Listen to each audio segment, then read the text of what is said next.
Yes, tak ada angin, tak ada hujan, kabar angin segar datang untuk Timnas Indonesia. Pasalnya, badai cedera Timnas Indonesia mereda.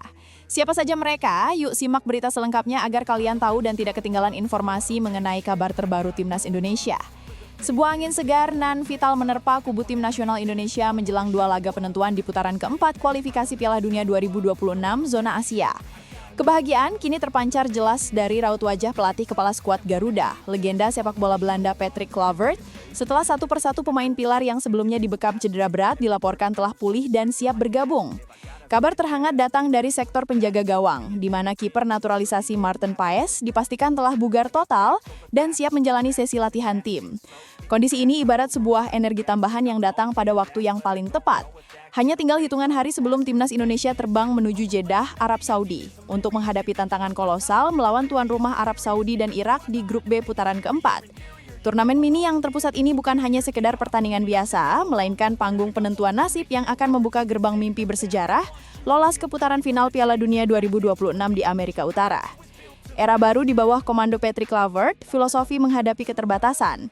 Sejak resmi menggantikan pelatih sebelumnya, Sintayong pada awal Januari 2025, Patrick Kluivert berada di bawah tekanan besar. Warisan yang ditinggalkan oleh Sintayong, seorang arsitek yang sukses membawa Indonesia ke level Asia, dan memajukan program naturalisasi memberikan ekspektasi yang masif dari seluruh lapisan masyarakat pencinta sepak bola tanah air. Kluivert yang didampingi oleh asisten pelatih senior seperti Alex Pastor memang telah menunjukkan sentuhan dan filosofi berbeda. Pendekatan taktisnya yang cenderung mengedepankan penguasaan bola yang terorganisir dan efektivitas serangan membutuhkan komposisi pemain dengan kebugaran dan kemampuan teknik yang prima.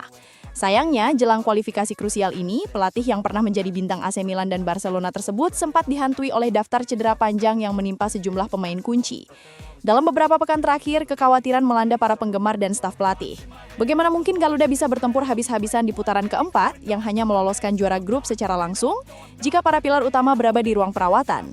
Kabar pemulihan pemain ini menjadi jawaban atas kerisauan tersebut. Bagi Kluivert, kembalinya para pemain yang cedera adalah konfirmasi bahwa rencana taktisnya dapat dieksekusi dengan resources terbaik yang tersedia.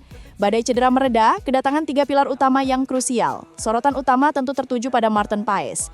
Kiper utama FC Dallas ini adalah salah satu nama yang paling dinantikan. Paes yang dikenal memiliki refleks yang luar biasa, kemampuan distribusi bola yang modern dan postur ideal sebagai tembok terakhir pertahanan, sempat diragukan tampil karena masalah cedera yang dideritanya.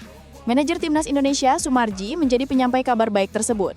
Dalam pernyataannya kepada media, Sumarji memastikan bahwa Maarten Paes kini telah berada dalam kondisi yang memungkinkan untuk kembali mengikuti sesi latihan tim secara penuh. Kondisi Maarten Paes sudah benar-benar bisa ikut latihan di tim. Dia dan Emil Audero dipastikan akan tetap berangkat ke Arab Saudi, ujar Sumarji, yang juga mengkonfirmasi jadwal kedatangan kedua kiper tersebut pada 5 Oktober 2025, langsung dari klub mereka masing-masing. Kembalinya Paes menjadi penawar bagi krisis mini di bawah mistar gawang timnas. Sebelumnya, Paes dan kiper Inter Milan Emil Audero juga sama-sama dirundung masalah kebugaran. Audero yang juga merupakan salah satu penjaga gawang dengan profil tertinggi yang pernah dimiliki Indonesia, telah dilaporkan pulih sepenuhnya. Kombinasi Paes dan Audero tidak hanya menyediakan opsi kiper kelas dunia, tetapi juga meningkatkan persaingan positif dengan kiper berpengalaman lokal Nadeo Argawinata yang baru saja dipanggil untuk melengkapi skuad 29 pemain. Kedalaman di posisi kiper ini sangat penting mengingat putaran keempat ini menuntut kebugaran dan fokus mental yang ekstrim. Selain penjaga gawang, dua nama penting di lini lain juga membawa optimisme. Di lini serang, kehadiran oleh Romeni sangat dinantikan. Penyerang yang memiliki naluri gal tajam dan fisik kuat ini adalah salah satu proyeksi andalan Kluivert di lini depan. Sumarji bahkan sempat menyatakan bahwa kondisi Romeni saat ini sudah mencapai 95% kebugaran, sebuah angka yang meyakinkan untuk tampil sebagai starter atau super sub yang mematikan. Di sektor pertahanan, kembalinya Sandy Walsh juga menjadi kunci. Bek serbaguna dari KV Mechelen ini dikenal dengan kemampuannya bermain di berbagai posisi, dari bek sayap hingga bek tengah. Kehadirannya memberikan fleksibilitas taktis yang sangat dibutuhkan Kluivert saat melawan tim-tim kuat seperti Arab Saudi dan Irak yang memiliki kecepatan dan kekuatan fisik di lini serang. Tantangan taktis Kluivert di tengah perubahan skuad. Meski badai cedera mereda, Kluivert tetap mengambil keputusan berani dan tegas yang mencerminkan visinya. Skuad yang dibawanya ke putaran keempat ini menunjukkan perubahan signifikan dari era Shin Tae-yong. Beberapa anak emas Shin Tae-yong seperti bek kiri Pratama Arhan dan gelandang muda Marcelino Ferdinand tidak masuk dalam daftar panggilan Kluivert kali ini. Keputusan ini memicu perdebatan di kalangan pengamat dan supporter. Namun, Kluivert tampaknya mengutamakan pemain yang lebih sesuai dengan skema taktis yang ia terapkan, di mana pertahanan sayap tidak hanya fokus pada long throw-in, senjata khas Arhan, tetapi juga pada kemampuan positioning dan interplay yang lebih terstruktur. Dengan kembalinya Pilar cedera, Kluivert diprediksi akan mengandalkan formasi yang mengutamakan soliditas di lini tengah dan kecepatan transisi. Kehadiran Ole Romeni yang mungkin diduetkan atau dijadikan alternatif bagi penyerang lain akan menjadi elemen kejutan bagi lawan. Pusat kekuatan tim akan tetap berada pada poros gelandang naturalisasi seperti Tom Hay dan Ivar Jenner jika dipanggil, serta koordinasi lini belakang yang dikomandoi oleh Jordi Amat. Jordi Amat sendiri telah menegaskan kesiapan tim. Kami siap tempur sepenuhnya. Impian kami hanya berjarak 2 langkah lagi. Kami tahu Arab Saudi dan Irak adalah tim yang sangat kuat. Ini akan menjadi pertempuran, tetapi kami yakin kami bisa melakukannya. Tutur Jordi Amat mencerminkan tingginya moral di dalam skuad.